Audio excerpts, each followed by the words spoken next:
Okay, here we go. We're going to review, first of all, Mark 11, 1 to 11. And then we're going to go on from there. If you were with us last time, you know that we stopped early. We stopped before we got to the first part of the fig tree because it's a two-part thing. It's one of those Mark sandwich things.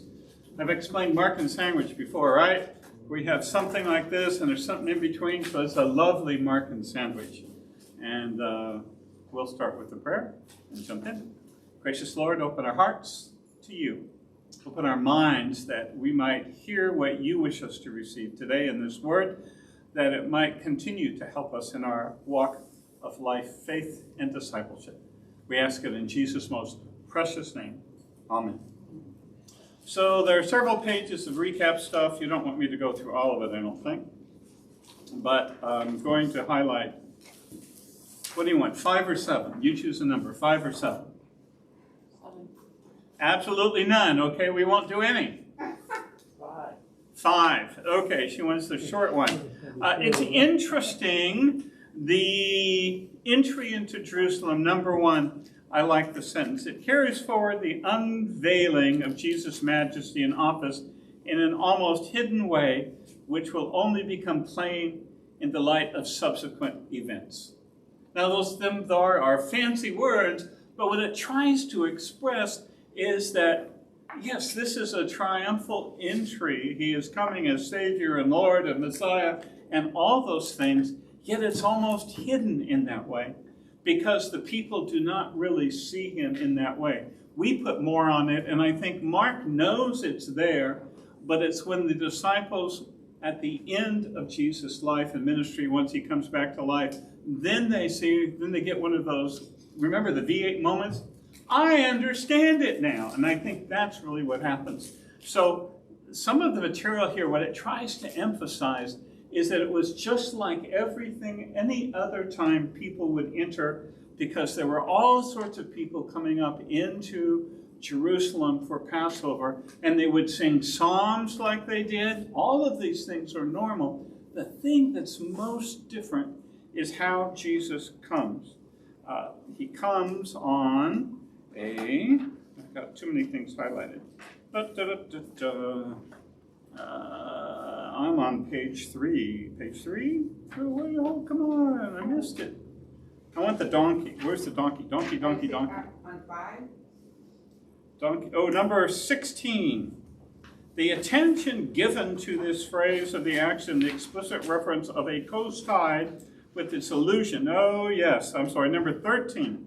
There seems to be that Jesus has already prearranged this with somebody.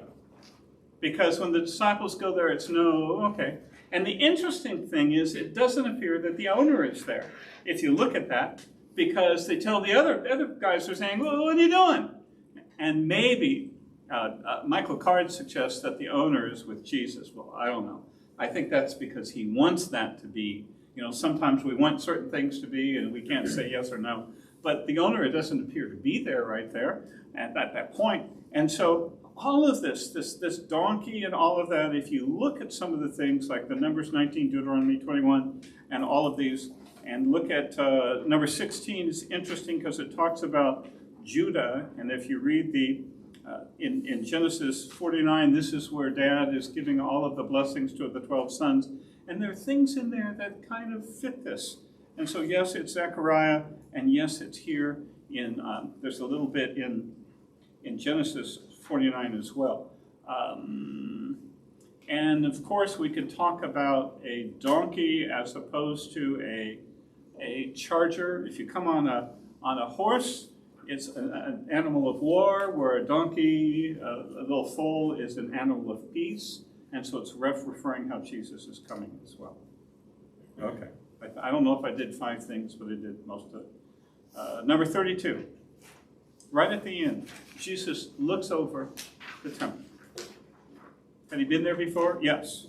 We learned in today's gospel lesson that every year it said they went up to Jerusalem. According to the law, you're supposed to go 3 times a year if you're within a certain specified range, and I guess they were within that range. And so my guess is Jesus went pretty much every year But the one that's interesting is, of course, the one at age 12. But I know this is off topic, but did you notice how Luke doesn't say anything about what Jesus said while he was there? It's just, not when he's there talking to these folks. It's interesting. Apparently, we don't need to know that part. The things we want to know. It's like I had somebody talk to me this week, why don't we know more about the young Jesus? Apparently, it's not important for us to know. The important stuff is when he's on his ministry. And so, with that quickie as an introduction, anything else on any of those stuff, or you want to jump ahead? Anybody like figs from the fig tree? We have the figgy table over here. So do you make figgy? Is that where they make figgy pudding from too? From the fig? I remember we got dried figs from somebody. I'm trying to remember where we got those from. Okay, so we're in chapter 11, start in verse 12. There are three little segments here. The first one is the barren fig tree is cursed. The next day, when they went out from Bethany, he was hungry, the he being Jesus. Seeing in the distance a fig tree with leaves, he went to find it, if there were anything on it. Then he came to it. When he came to it, he found nothing but leaves, for it was not the season of figs. He said to it, may no one ever eat fruit from you again. And his disciples heard it. So here's the question. Why would Jesus then expect fruit from something that's not the season to have fruit? You ever thought about that? I've read a little bit that there apparently were little figs on there that aren't very edible, that aren't very good, but apparently there can be something there at this time of season, but it is not the season to expect it. Figs and fig trees are interesting in the history of Israel and prophetic talk, because a fig tree is often used in prophetic talk about God about the fruitfulness or lack of fruitfulness of the people. And it seems to me, this is just me, Jim talking, you're free to do what you wish, that this here is obviously a setup for what's going to come, but that there's the little interesting parenthetical thought, for it was not the season of figs. And so you ask, why then the expectation?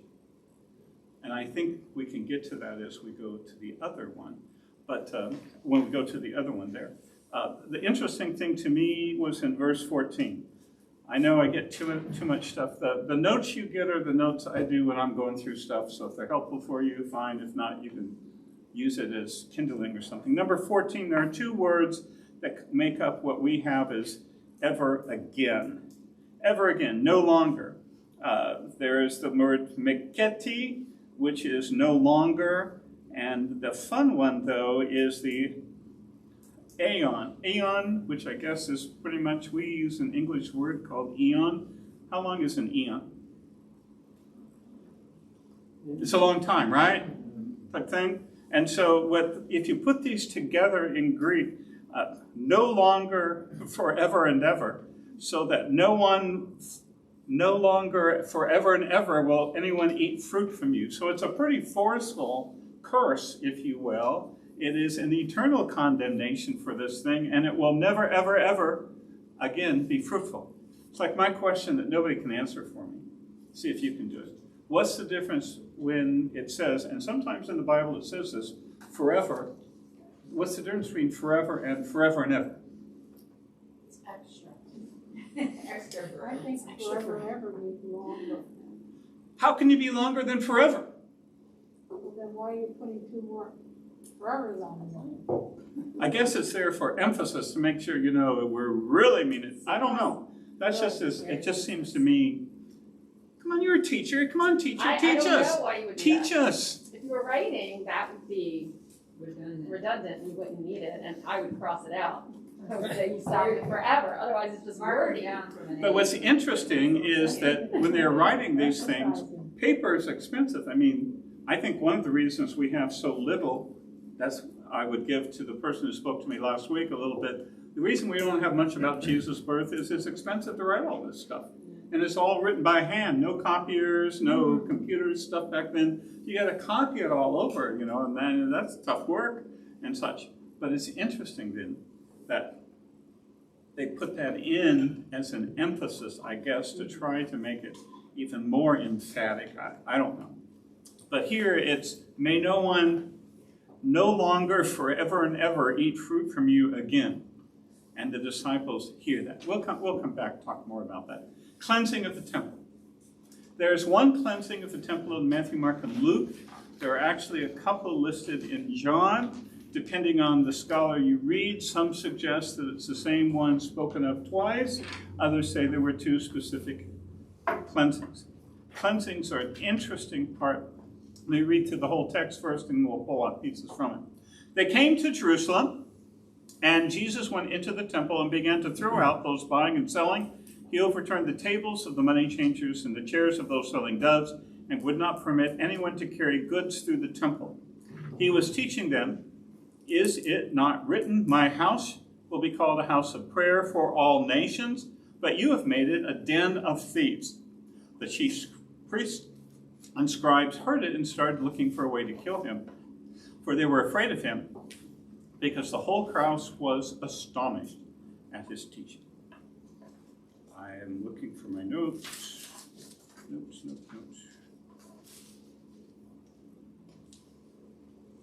Sorry, here we go. As I was researching this, I found out that on the Mount of Olives, Jerusalem is on a plateau. It's a little valley here, and over here is the Mount of Olives. On the Mount of Olives was actually considered a part of the temple precepts for ritual understanding. The Temple Mount itself, the temple region, is around 35 acres. So it's a fairly large area. And what Jesus is dealing with is in the court of the Gentiles. I didn't bring my picture of court of the Gentiles. There's a large platform. And on the edge of the platform, there are columns, two deep, these wonderful columns, and then most of it is just open. And then there's either a fence or a raised platform, depends which scholar you read, and that the area outside of that is called, that's the court of the Gentiles. So if you and I were alive then, where could we go? We could go into the court of the Gentiles. Once you get inside this fence or on this platform, this is the court of the Jews. And so Jewish people could go there, and then you get farther in, and then you get closer to where there's actually a building, and that's the courtyard. The next is the court of the men. So men could get closer than women. Sorry, ladies, I didn't make up the rules. I'm just telling you what they were. And then closer to that, as you get inside the building, is the courtyard of the priests. And then finally, once you get inside, once a year, the high priest would go into the Holy of Holies, right? And so anyway, this is taking place someplace out in the court of the Gentiles. What's interesting is that there were certified markets on the court, on the Mount of Olives. And so there's a place where you could get the necessary things to go and do sacrifice. Now, one of the things that Jesus takes care of is, you see, there are money changers. Why are people changing money? Because money had on it, the official coin of the realm had whose picture on it? Caesar. It had whoever happened to be the Nero at the time, right? I'm sorry, whoever that was. And so there would be an inscription to him calling him, he's the eternal emperor, he's like God, all of these things. And so this money was not usable on the temple, since it would be considered profane. And so what they would do then is you could change that money to the correct money that could be used. And according to what I read someplace, it was 1/24 of a shekel was the surcharge permitted in the exchange. And so, at least legally, they shouldn't take more than that. So money changers are there officially to change into temple coins that could be used in the temple. Secondly, there were those selling doves. It lists specifically. What are doves used for? Sacrifice. Who would use those? Poor people would use those. When Mary and Joseph go, they sacrifice 2 doves. That's one of the times they go to the temple, because they are poorer. I'm sorry, words aren't working well for me today. So, depending on your economic ability, I would think there would also be other critters there. A lamb had to be perfect, right, for sacrifice, a 1-year male lamb. And so there are writings, you can actually read copies of those, where they you could bring one, and generally, this is rather cynical, but the one that you brought, they would find an error in it. I'm sorry you can't use this one. We'll let you trade this one in plus a few shekels. You can get one that would be authorized to use. And then according to some of the writings I've read, they would actually then use the one that you brought. But of course, you're not supposed to do that type of thing. But all of this was available before 30 AD, outside, not on the court of the Gentiles, but over on the Mount of Olives. There would be places where you could do that there. Sometime by around 30 AD, by Caiaphas, you hear his name. That's apparently when they started to do this, and that's what a couple of scholars have suggested, so that this is a way then that the chief priests and the scribes can control that and get funds from that. Now the problem is, where's it happening?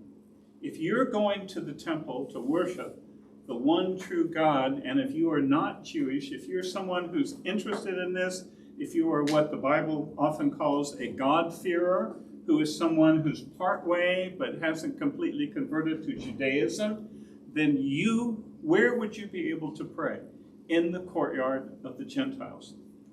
Have you been around doves? Are they noisy?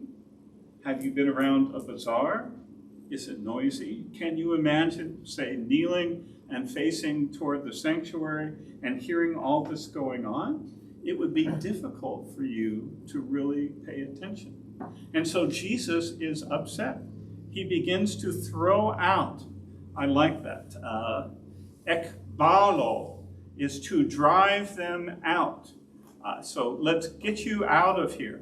He overturns katastrefo, to upset, turn over tables for those who are exchanging money, and would not permit, this is interesting, anyone to carry through, diaphreo, to carry through. There's a staircase that went from, you could get up into a very wide stairway. You could get up onto the platform, and then there's a little, I don't know how far it is over to the part of the city, but there was a walkway across there. And so people would be walking up with things on their back, carrying it through, and trying to make it easier. It would be easier that way. And this is what it's referring to. Jesus would not permit them to do that, because this is to be a house of prayer.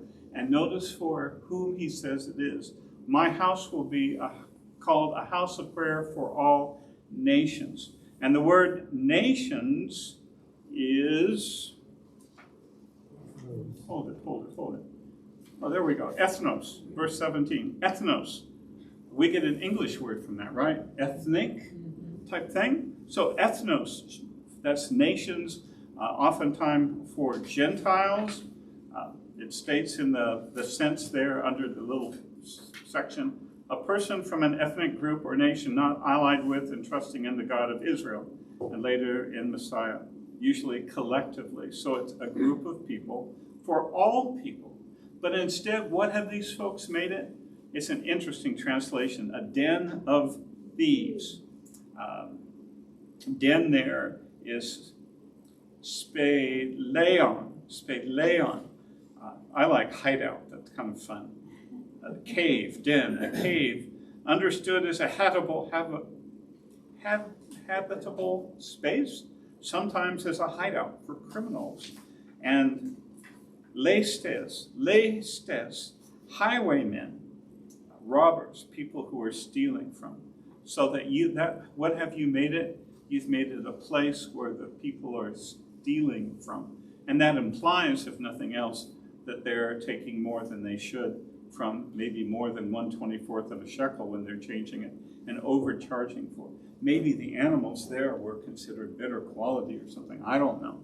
But all of this going on.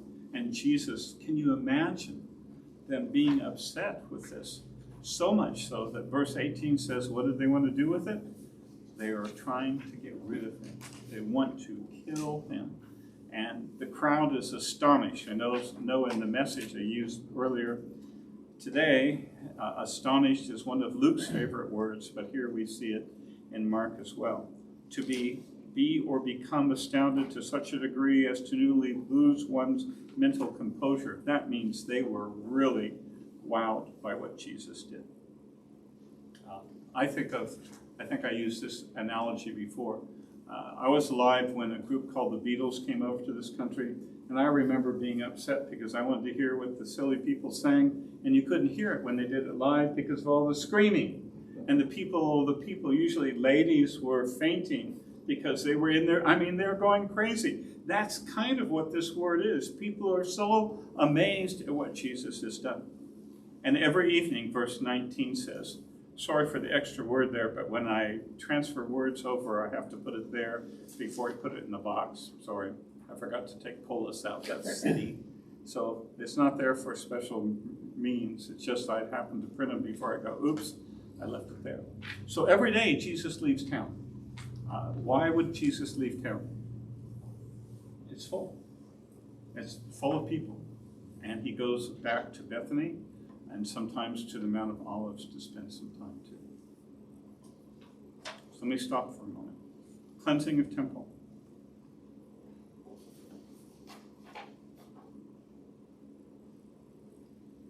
Comments, thoughts? I put you all to sleep already? Need some more caffeine? Coffee? Is that what we need? IV drips of caffeine? It just seems like there's always people that want to buy and sell or make money off of stuff. If you go to Rome, if you go to the Vatican, you're walking down these beautiful corridors and they've allowed merchants to set up selling things, and you're supposed to be looking at the tapestries, and you can even look outside and see the other house where the Pope that retired, whatever, where he's living. And it's this beautiful setting, and then there's all these vendors. I mean, it's degradation. It's awful. Here, if you go to Jerusalem, like Carol and I did last year, there is an area where there are shops, and they would open their fronts, and you'll be walking. But then when you go up into this courtyard near where the Wailing Wall is, there is open area.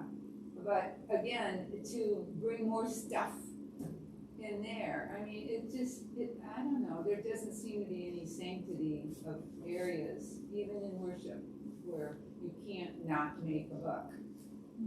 Well, remember at Passover time, the city would swell in size, would increase greatly numerically. And so that open courtyard that you're referring to isn't going to be open. The courtyard of the Gentiles is going to be filled with people too. I mean, the whole place is going to be packed if there are thousands upon thousands of people. Because if you're a good Jew and you live up in Nazareth and you make that trip, we're talking about a lot of people that are there for Passover. We're talking about a lot of animals that are going to be killed for this offering as well. So it's going to be a busy place. I'm not trying to say then that's why, but I can see why they're trying to use any space. And if I'm going to be a vendor, I'm going to try to be where you're at. Well, and that's because you're coming, this is your first time to Jerusalem. Here, coming up for Passover. Passover 2021, I'm going to have a special medallion with that listed on it so you can have it, put it up in your house. I don't know. So they're going to want to be where people are.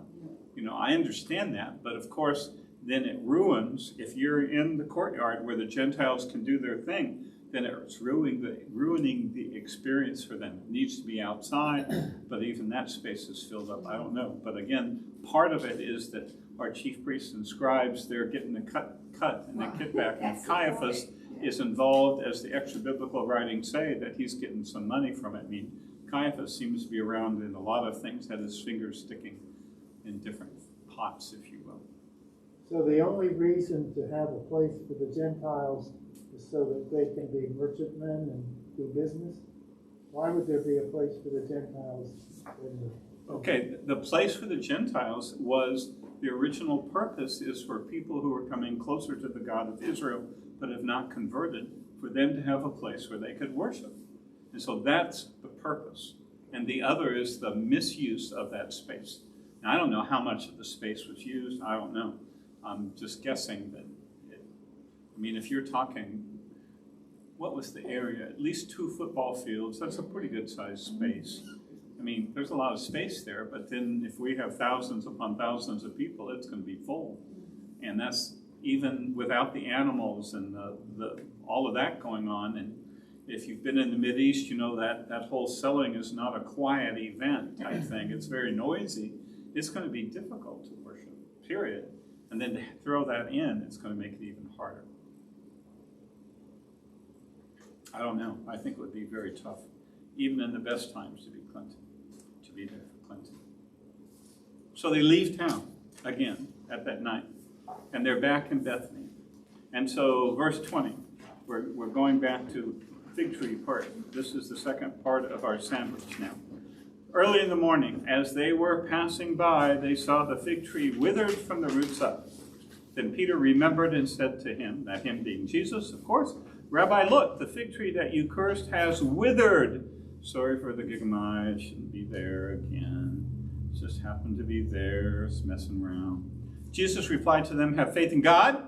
Truly I tell you, if anyone says to us, this mountain be lifted up and thrown into the sea, and does not doubt in his heart, but believes that what he says will happen, it will be done for him. Therefore I tell you, everything you pray and ask for, believe that you have received it, and it will be yours. And whenever you are standing praying, if you have anything against anyone, forgive him, so that your Father in heaven will also forgive you your wrongdoing. But if you don't forgive, neither will your Father in heaven forgive you your wrongdoing. You notice that verse 26 is italicized there. The italics are there because I'm looking in this little thing here, and I'm going to look here in this one in my ESV just to double check, make sure they did it as well. There is a question about verse 26. Yeah, it's there as well. In the ESV it says, verse 25, and whenever you stand praying, forgive if you have anything against them, so that your Father also, who is in heaven, may forgive you your trespasses. And then there's a little note, and my little note says, some manuscripts add verse 26. So what they're saying is that the manuscripts now suggest the earliest and considered most reliable manuscripts do not have verse 26. Yeah, mine doesn't have. Yours does not have? It's going to be in a footnote. Isn't it in a footnote? It's not even addressed. Should be in a footnote someplace that it would say that. It skips from 25 description to 27. But all it does is put the, like verse 26 in a little box, but it doesn't address it. Yep. I mean, but it's referred to, and it tells you that it's taken out because the earliest manuscripts do not have that. It's interesting how this is from number 27. The definitive Greek New Testament is, I think it's called Nestle, and it's volume 27 they're up to now. My volume I have is like 24, and then there's an easier reading one that I have that's only one. It's from the United Bible Society, and so different scholars have gone through, and you have a copy if you really want to read it about why certain things are taken out, and they try to show. It's based on, this one was taken out because, like I said, the earliest and most reliable ones which are in Jerusalem and Egypt, if I remember correctly. Those ones are the earliest, and those do not have that text in, and so they think it's added. Some suggest that it's added to be kind of like what it says in Matthew. I don't know if that part's true or not, but that's what they try to say. So you'll see that in newer translations. If you compare it against the King James, you will not see italics or anything like that, because the King James uses a different Greek text, which is not as old as the newer modern Greek texts are. So look at some of the fun words. Verse 20, as they were passing by, paraporeemai. That's just kind of a fun word, to move through, to go through. And there's a week, they see this fig tree withered. Look at that one, it's a fun word. It's zereno, to become dried up, to be or be completely free from liquid or moisture.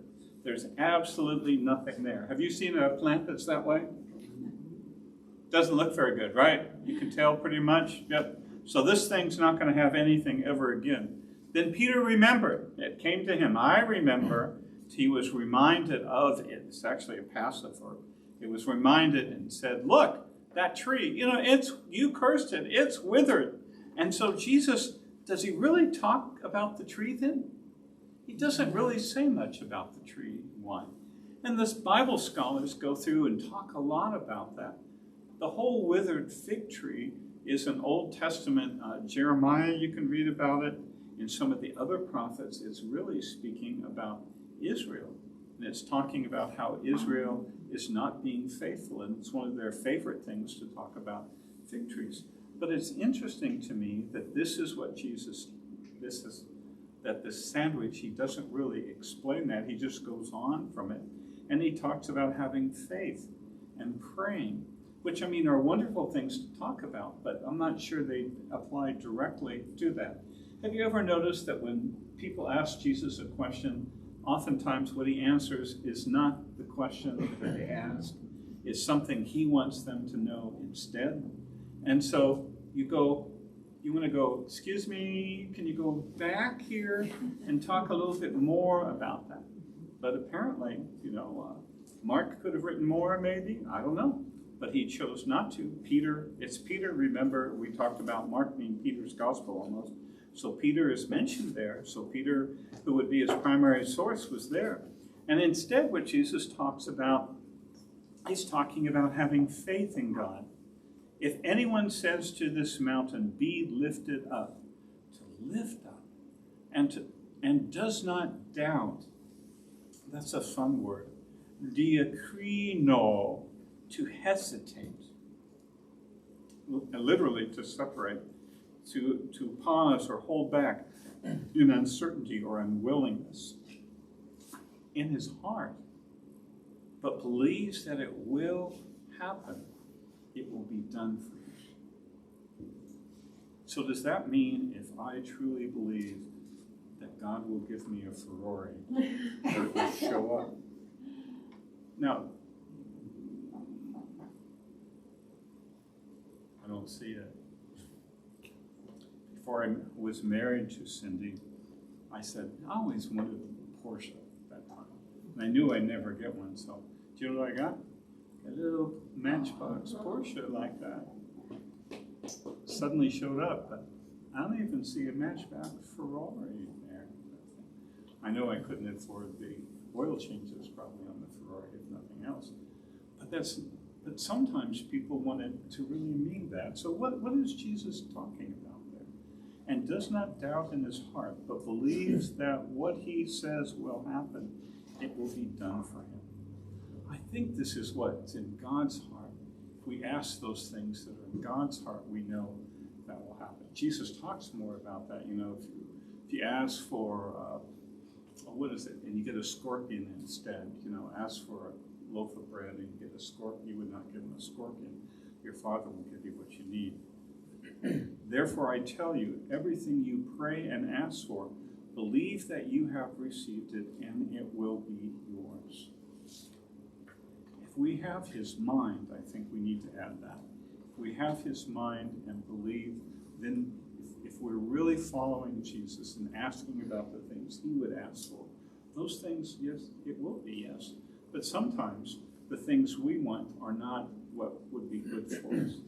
Of course, you would only ask for good things, right? You would not ask for the Ferrari or something like that. But isn't that interesting that we try to? I had a fellow tell me that he doesn't believe in God because he believed and he asked for, I forget what it was. He didn't get it, so he said, therefore, it's a bunch of baloney. I said, well, maybe you're asking for the wrong things. Maybe God knows that what you wanted would not be good for you.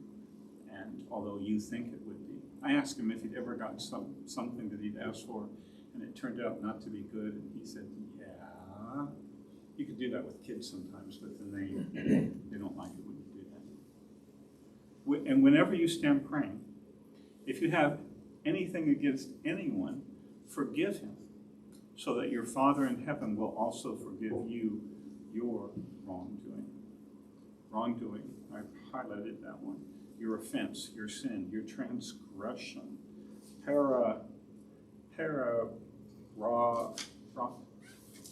That's a strange word. Paraptama. To go beyond overstepping some moral boundary or something. But again, as I was looking at this, wondering, so what it specifically does that have to do with the barren fig tree?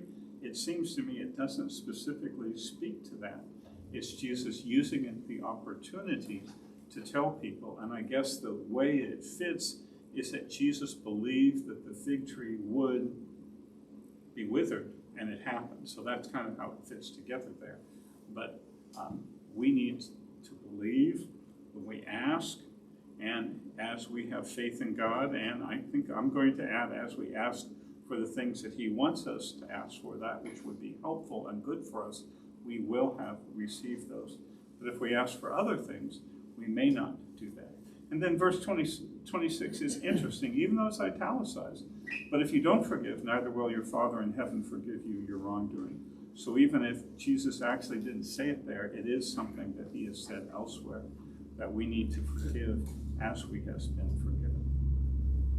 I don't know. So that's the end of the sandwich. It's interesting. We start with the fig tree. Jesus says it's going to wither, and we come back to the fig tree, and it is withered. And he doesn't specifically speak more about the reason behind that, but behind that is the whole element of judgment on Israel, and the fact that that is going to be coming, because we see kind of some judgment in the in-between part of judging of the actions they're doing on the Temple Mount with all of the buying and selling type things. And so I think that's part of it there as well. Let me stop again for a moment. You've been awfully polite and quiet. I'm not sure I like this because it's like you're not here or something.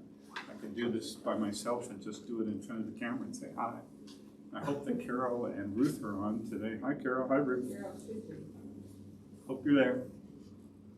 But if you ask for health during this COVID thing, or if you ask a family member to survive, what would be wrong for asking that and not expecting it to? I think you can ask for anything. Doesn't mean you'll get it in the way that you want it. Well, if the disease process continues, then you become, when you pray for something, I think you also then are moving through the process of the acceptance of what could alternately happen, which would be death in Christ. So I think it's also a process of opening your heart and knowing that he's with you, but you may not necessarily have that person survive. I don't know if that people that don't believe would say, well, you're just rationalizing. You ask him to take care of this, and he's not taking care of it. But Jesus, I don't know who said it, somebody in the Bible said, you don't have because you don't ask. Also, but if you ask, you've been asking, you've been You praying. may not get it if you don't ask, whatever it is. Right, sometimes the answer is no, and we don't know what his plans are, but we just have to trust and have faith that his plan is always what's best, even if we don't know. There's another answer too. Sometimes it's the emphatic no, which is you've got to be kidding. Have you ever asked for something and, well, it'd be like a kid asking for something and you would go, you gotta be kidding. Maybe God says that. I know that's an emphatic, no, I like that one. I heard the story, it's supposed to be true. I did not experience, so I can't speak to the validity, but I'll tell it to you anyway, because the source was pretty good. It came through my wife. They knew this lady had a son who was very, very ill in his early age. And so she prayed. She was a very strong believer in Christ. She prayed a lot, and God answered her prayer. And he became well and should have died, apparently. Well, he was a good little boy. He believed in Jesus, and as he grew older, he threw all that away. He became a murderer and ended up in prison. And so she wondered, was that? And so then she questioned her prayer, and the answer that she got, that's very sad, but that's a tough one. But I could understand why she would do that then, saying, oh, it would have been better if you would have died. I mean, that's hard to say, but I could understand why she might think that type of thing. But sometimes what we ask for, I don't know.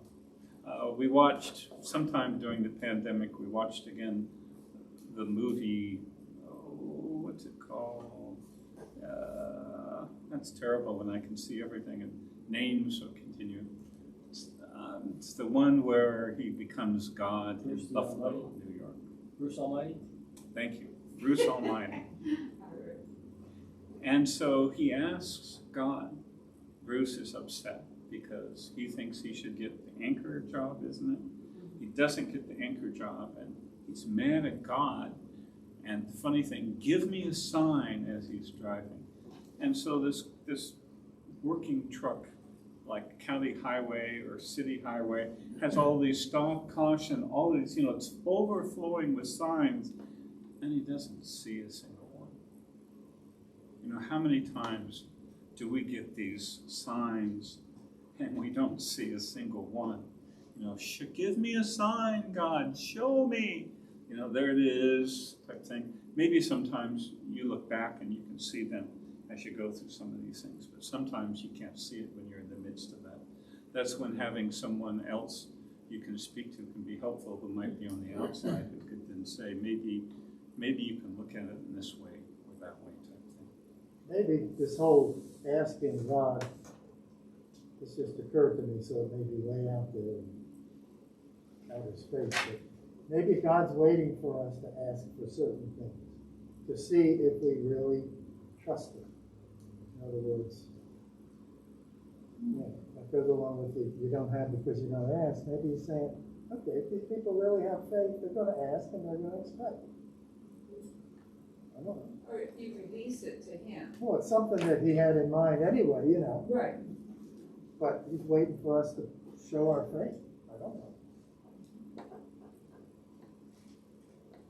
Of course, we want Grandma to be well, get over her whatever the ailment is. But what's But God fascinating, may though, not have it in His plan to do it now, but He's waiting for us to show that we're relying on Him. So we have to ask. the thing that's amazing to me in the New Testament is the word that is used for heal is used for save as well. He healed the one I think most pops to mind, has been on my mind for a couple of messages even, is the fellow who was filled with demons, on the other side of the Sea of Galilee, thousands of demons and all. And so he is healed of this. But the same word could be translated as saved. And so when we're, which is, well, maybe the person is saved. Maybe it's not the physical healing, but it is the spiritual healing, which is, if you think about it, which is eternal, we believe, as opposed to a physical one, which can be more limited in time. I always wondered, another thing I wonder, you guys ask questions, so I get to ask questions too. The one I wonder about is Lazarus. Lazarus was dead, right? I mean, he was really dead. He was in the tomb for 4 days. That means he's so dead that he's going to start to smell. That's what his sister said. And he comes back to life. Did he want to come back? Would it have been better to stay where he was? That's an interesting thought. And when he came back, what was it like then? I would like to have the rest of his story, which does not show up, right? In John's gospel, there are 2 reasons that they want to put Jesus to death. Remember what the reasons are? One of them is because of Lazarus. And they want to put him to death too, because he's living. Everybody, quote unquote, knows because of Lazarus that he's alive, because everybody knew he was dead. Apparently, he was well known. So isn't that interesting? So you wonder, what's the rest of his story? That probably will be offered in heaven as a continuing education class in eternity. I don't know. You wonder, I think. So maybe you could go up to Lazarus and say, so what happened to you afterwards? Because we never hear about you. In other words, they've done some of those interesting movies. That would be an interesting movie. Was it the one, I'm trying to remember, supposedly the centurion who was there at Jesus, was that called The Robe or something like that? Where they followed him afterwards and all of the things that happened to him. Well, why didn't anybody do that with Lazarus? We could come up with that. We could make our own movie and make millions of dollars and get in all sorts of trouble. I don't know. Cecil B. DeMille is no longer alive, so forget it. Cecil B. DeMille. I could be Jim DeMille. Jim Doer. No, that would be. Are you related now? Oh, well, by the way, welcome back from San Francisco. Was it a good trip? Yes, it was. Interesting place. Okay. I'm sorry. Question? You have a hand up. No, but I'll say something, I guess. All right. I'll just talk because. You don't have to. Go ahead. I always try to follow up my requests in prayer with, if it's your will. Like knowing that only if this is your will, this is what I want, but only give it to me if it's your will. And I also think that God uses prayer as a means to do his will. So just like evangelism, God could evangelize himself, but he uses us to bring other people to Christ. And that's why I believe prayer does work, because if I pray for healing, he may be using that prayer as a means to heal that person, even though he can do it himself without my prayer. But it works in the sense that even though it's already God's plan and already his will, he wants us involved in that process because it brings us closer to him as well. That's how it works. I like it. And sometimes people get so caught up in their own issue that they don't even give it to God. So if you say, if you're on the phone with somebody, can we pray now? And they'll go, yeah. I mean, it's like you're giving them another resource on their shoulder that they got so caught up that, it's like, I gotta fix this. And Maybe what we need to do is to ask what we should pray for. What would you like me to pray for? Maybe that should be part of our prayer too. Do that on occasion.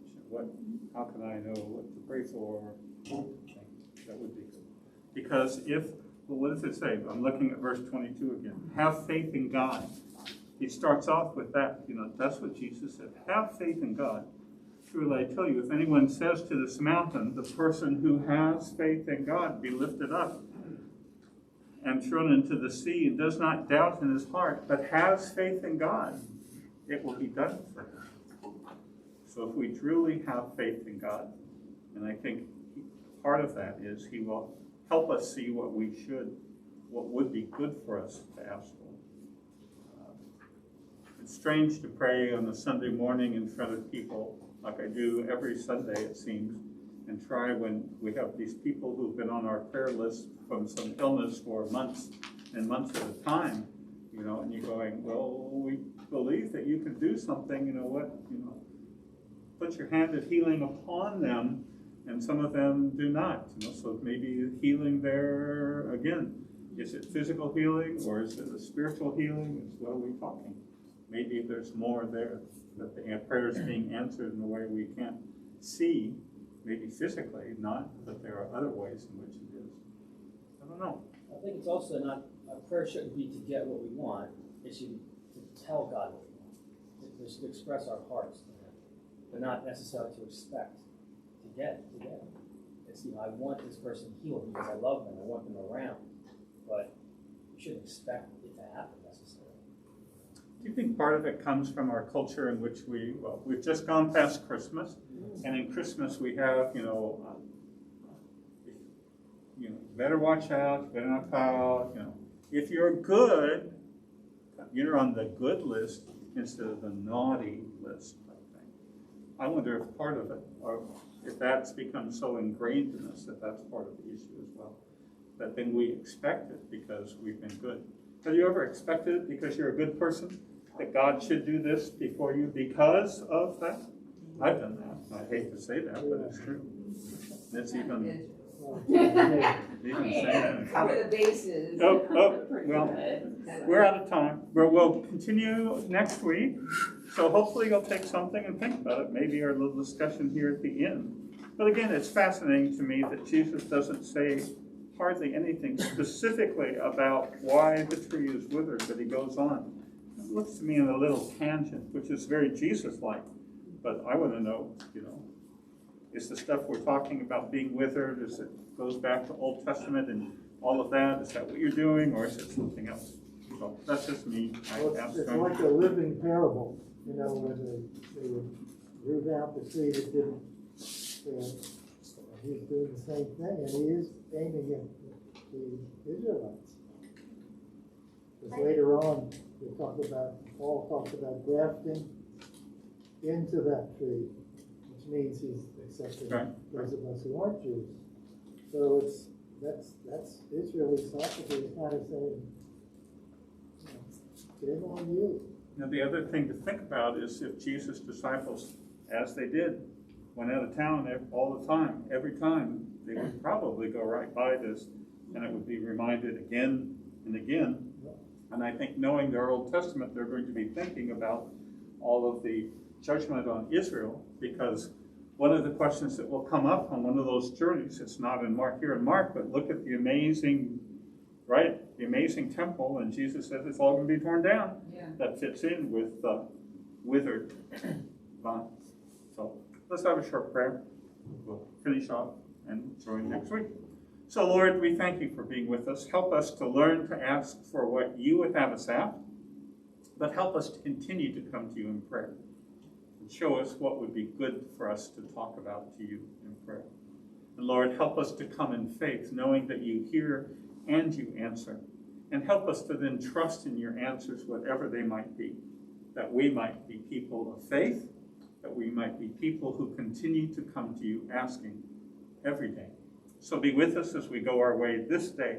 We ask in Jesus' most precious name. Amen. Ladies and gentlemen.